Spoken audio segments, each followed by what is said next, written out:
प्रिय मित्रों, स्वागत है आपका आपके अपने चैनल स्टडी विद प्रदीप पे। दोस्तों, जैसा कि आप सभी लोग जानते हैं कि हम लोग टीजीटी के लिए बायोलॉजी की क्लासेस कर रहे थे।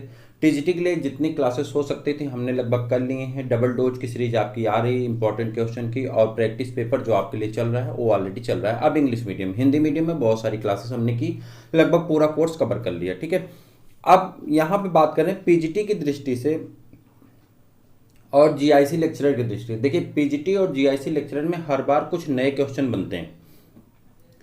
ज़्यादा उम्मीद ये की जा रही है कि यह क्वेश्चन आपके एनसीईआरटी बेस्ड पे बनेंगे, तो इसलिए हम लोग एनसीईआरटी के इंपॉर्टेंट क्वेश्चन को कर रहे हैं। यदि आपके पास प्रदीप पब्लिकेशन, एबीसी पब्लिकेशन, किसी पब्लिकेशन की बुक है, या रमेश गुप्ता की इंग्लिश मीडियम की बुक है, या हिंदी मीडियम की है, तो उसमें एनसीईआरटी के सोल्यूशन दिए गए हैं, उसे आप जरूर सॉल्व कर लें। या ऑब्जेक्टिव बायोलॉजी हो आपके पास, तो उसे एक बार सॉल्व कर लें, तो उससे क्या होगा, जो एनसीईआरटी के नए पैटर्न के क्वेश्चन बनेंगे वह क्वेश्चन आपके हो जाएंगे।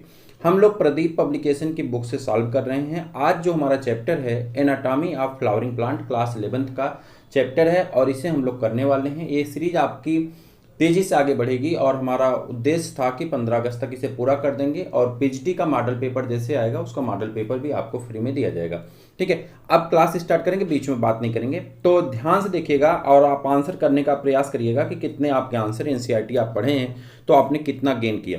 विच one of the following statement pertaining to plant structure is correct. फिर से देखते हैं, which of the following statement pertaining to plant structure is correct. कह रहा है प्लांट स्ट्रक्चर के लिए कौन सा करेक्ट है, तो आपको आंसर बताना होगा। Cork lack stomata but lenticel carry out transpiration. ये भी आपका, ये क्या है आपका, गलत है। ठीक है, लेंटिसेल कहाँ पाए जाते हैं, लेंटिसेल मोस्टली रूट में पाए जाते हैं। ठीक है, तो ये आपका क्या होगा, गलत हो गया। Passage cell help in the transfer of food from the cortex, ये भी आपका गलत है। उसके बाद sieve tube element possess cytoplasm but no nuclei, तो आप इसको कहेंगे सीप ट्यूब जो है, एक सेकेंड इसको थोड़ा बड़ा करें इसको।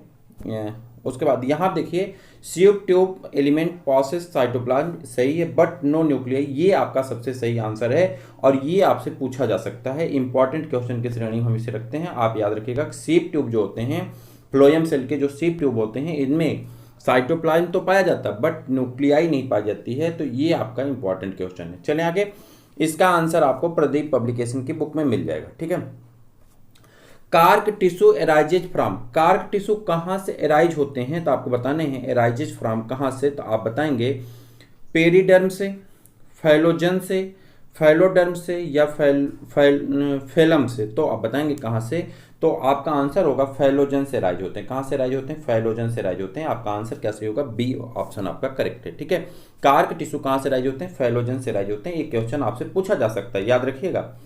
Inner darker and harder, inner darker and harder portion of secondary xylem date can not conduct water, कह रहा है कि उसके बाद एक क्या करता है, कैन नॉट कंडक्ट वाटर। फिर से देखते हैं, inner darker and harder portion of the secondary xylem that cannot conduct water in an older dicot stem is called, कह रहा है ये ओल्डर डाइकाट स्टेम में जो पानी को भी कंडक्ट नहीं करते हैं, ऐसे हार्डर जाइलम को क्या कहा जाता है, आपको ये बताना है।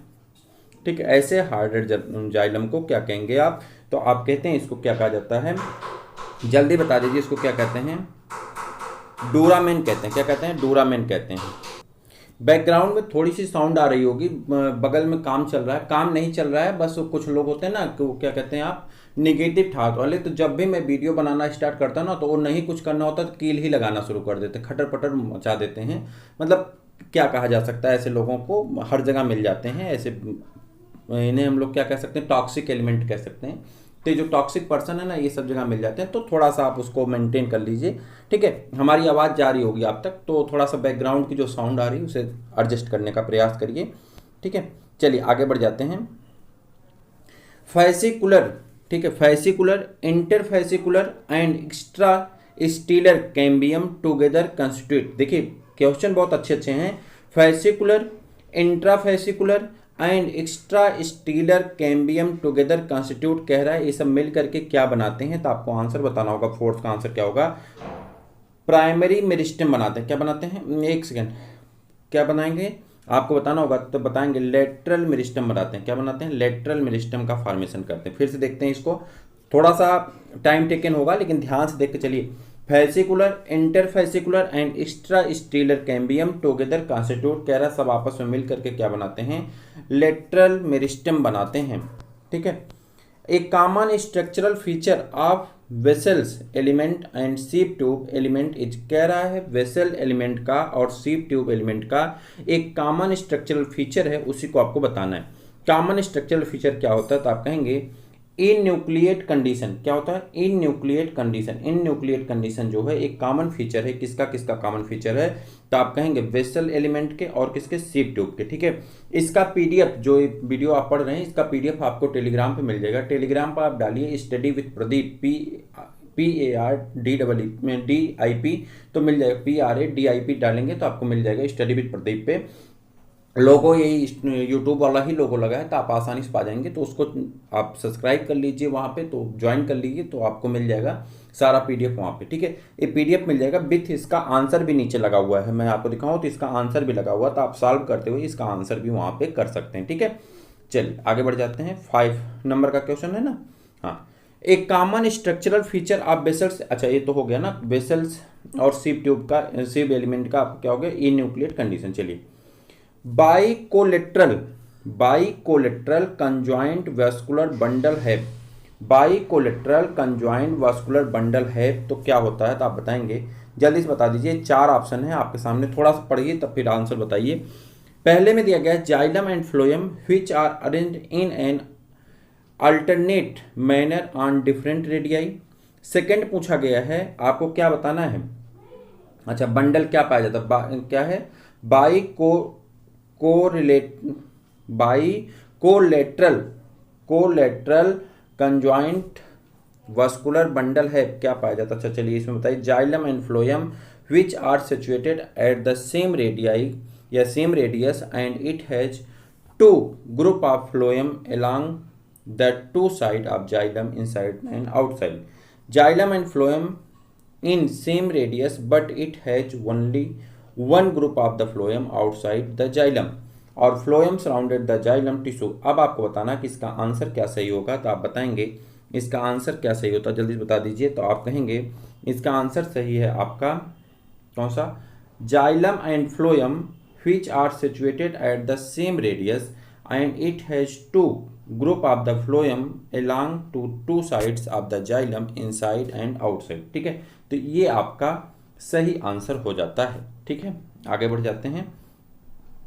अगला क्वेश्चन आपका है Casparian thickening, Casparian thickening are found in the cell of, Casparian thickening कह रहा किसके फाउंड ऑफ द सेल, आप सेल वाल सेल में पाई जाती है, किस सेल में पाई जाती है? आपको ऐसे डायरेक्ट आंसर बता दीजिए किस सेल में पाई जाती है। तो आप कहेंगे endodermis of the root.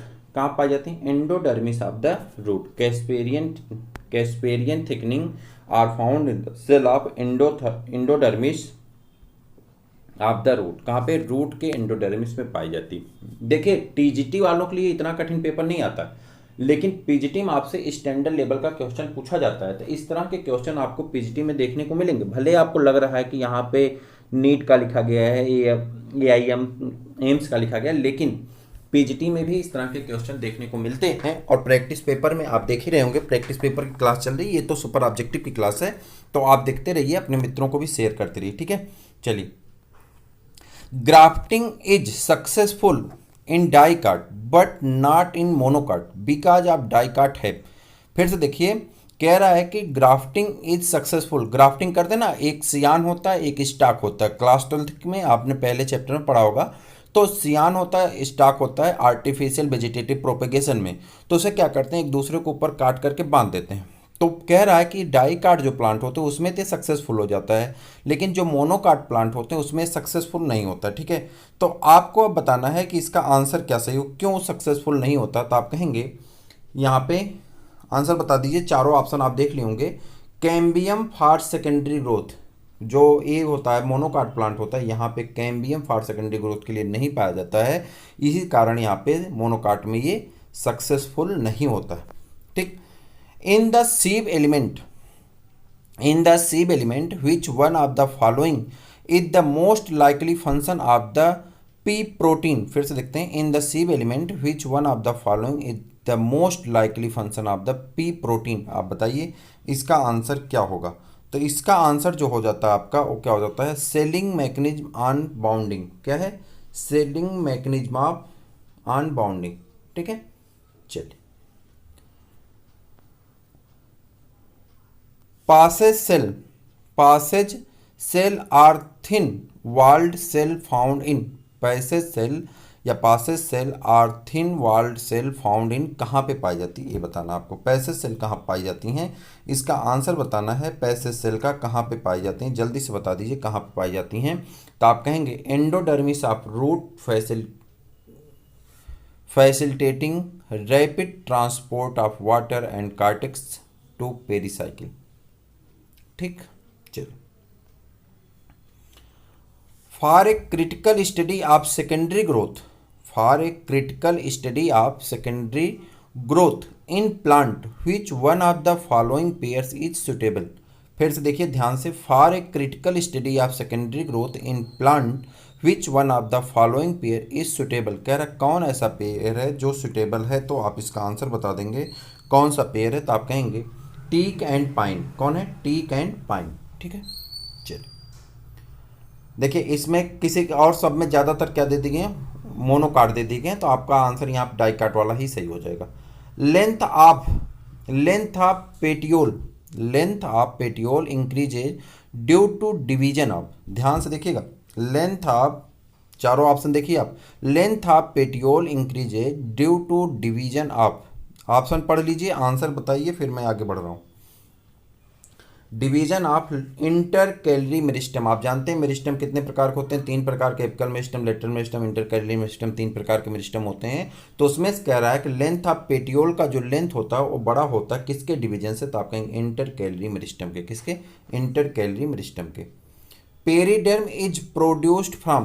Periderm कहाँ से प्रोड्यूस्ड होते हैं आपको बताना है। पेरिडर्म इज प्रोड्यूस्ड फ्रॉम, तो आप आंसर बताएंगे कहाँ से प्रोड्यूस होते हैं पेरिडर्म। तो पेरिडर्म बनते हैं कार्क कैम्बियम से। कहाँ से, कार्क कैम्बियम से। ठीक है, चलिए आगे आ जाते हैं। ये पीडीएफ आपको मिल जाएगा टेलीग्राम पे, स्टडी विद प्रदीप आप डालेंगे तो आपको मिल जाएगा, नहीं तो यूट्यूब पे आप जाइए, व्हाट्सअप पे जाइए, व्हाट्सअप पे आप इस नंबर पे व्हाट्सअप कर दीजिए 8004109989। मैं आपको टेलीग्राम का नंबर भेज दूंगा जिससे आप वहाँ से जुड़ सकते हैं, लिंक भेज दूंगा। ठीक है, 89 पे। उसके बाद मैं बात करूँ 25 अगस्त से हमारे यहाँ पे आपके लिए क्लासेस स्टार्ट होने वाली, टीजीटी, पीजीटी, जीआईएलसी, एलटी सबकी, यानी बायोलॉजी के to the point, to the syllabus. ठीक है, एक एक टॉपिक का सब कुछ नोट्स के साथ, नोट्स आपको क्लास की ही जो होगी वो आपको मिल जाएगी।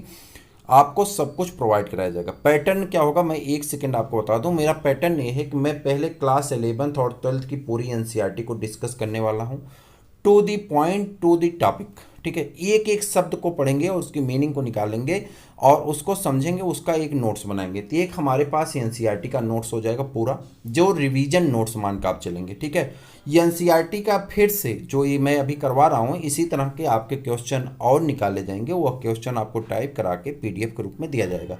ठीक है, और बुकों से ढूंढ करके, और आपके जो पेपर हुए जैसे टीजीटी के, पीजीटी के, जीआईसी के, एलटी के जो पेपर कराए गए हैं अभी तक, उनके पेपर को चैप्टर के साथ अटैच करके उनके क्वेश्चन को आपको उसका पीडीएफ प्रोवाइड कराया जाएगा। इसके बाद अगर हम आगे बढ़ जाएं तो फिर ये जब हमारा पूरा काम हो जाता है, इतना काम हमारा चलेगा दिसंबर तक। ठीक है, उसके बीच में हमारे कई पेपर हैं, जैसे एलटी का अगर वैकेंसी आती भी है तो एलटी का पेपर अब फरवरी के बाद होगा। ठीक, तो उम्मीद है कि सितंबर में वैकेंसी आ जाएगी, तो एलटी का पेपर फरवरी के बाद होगा, तब तक हमारे पास टाइम होगा। हमारा 90 इतना अगर हम कर लेंगे तो हमारा 45% कोर्स आपका कंप्लीट हो जाता है। एनसीईआरटी करने से बचता है 55%, उसका कोर्स हम लोग चला लेंगे। 1-1 घंटे की क्लास करेंगे, हम आपसे 1 घंटा लेंगे और हम आपको ये भरोसा दिला रहे हैं कि एक भी टॉपिक आपकी छूटेगी नहीं। जो आप फ्री में पढ़ेंगे, पूरा कोर्स आप फ्री में पढ़ेंगे और पीडीएफ भी हम आपको प्रोवाइड कराएंगे। अब बात आई जीआईसी मेंस की, तो जीआईसी मेंस के लिए आपकी क्लासेस स्टार्ट की जाएंगी, उसके बारे में भी बताएंगे। जीआईसी मेंस की क्लास अलग से चलेगी, उसकी क्लास अलग होगी, इसकी क्लास अलग होगी। जीआईसी मेंस में जो लोग इच्छुक होंगे उनके लिए क्लास कैसे बनेगी उसका पैटर्न हम आपको बाद में बताएंगे। ये क्लास आपकी फिक्स है, 25 अगस्त से आपकी स्टार्ट हो जाएगी। ठीक है, चलिए। Meristem tissue is vascular bundle कह रहा meristematic tissue in vascular bundle is, meristematic tissue is vascular bundle, तो आप बताएंगे कौन सा है? Fascicular cambium. कैसी है? Fascicular cambium. Vessels and companion cell are found in, vessels and companion cell are found in किस में पाए जाते हैं? Vessels and companion cell are found in angiosperm में पाए जाते हैं। किस में? एंजियोस्पर्म में पाए जाते हैं। The lateral root originated from, the lateral root originated from. Answer की गुणवत्ता मैं आपको बता दूं, ये जो आपके बुक में प्रदीप पब्लिकेशन में दिया गया वहीं से आपके आंसर को बताया जा रहा है। किसी किसी में ऑप्शन को लेकर के थोड़ा सा कन्फ्यूजन है, जिसे आप परेशान ना हो। आंसर आपको लगेगा कि नहीं ये होना चाहिए था, लेकिन ऑप्शन में अगर ध्यान से पढ़ेंगे तो ऑप्शन में आपको एक दो मिस्टेक मिल जाएगा, जिसकी वजह से आंसर आपका कभी कभी चेंज हो जाता है। ठीक है। The lateral root originated from, तो आप बताएंगे कौन सा सही होगा? तो आप कहेंगे पेरीसाइकिल सेल। कौन सी है? आप ऑप्शन पढ़ते रहिएगा, पेरीसाइकिल सेल। ठीक है। जब मैं ऑप्शन पढ़ने के चक्कर में बहुत ज़्यादा लेट हो जाएगा। चलिए, opening in the core tissue, ध्यान से देखिए, opening in the core tissue which permit exchange of gases between atmosphere and internal tissue is called. फिर से देखते हैं, opening in the core tissue which permit exchange of gases between atmosphere and internal tissue is called, उसे क्या कहते हैं? आप बताएंगे। 17 का आंसर, उसे कहा जाता है लेंटिसेल। क्या कहा जाता है? लेंटिसेल कहा जाता है। ठीक है। प्रोकैम्बियम प्रोड्यूस, प्रोकैम्बियम प्रोड्यूस क्या प्रोड्यूस करता था? आप कहेंगे procambium produce vascular bundle. Procambium किसको प्रोड्यूस करता है? Vascular bundle. Eight maturity which of the following is non nucleated, कह रहा मेच्योरिटी आने के बाद कौन ऐसा है जो नॉन न्यूक्लिएटेड हो जाता है? तो at maturity which age of the following is non nucleated, तो आपका आंसर हो जाएगा कौन सा? Sieve cell. कौन सी?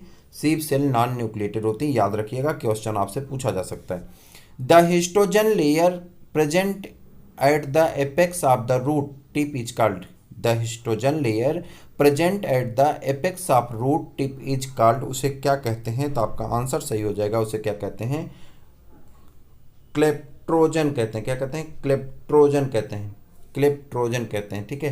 क्या कहते हैं?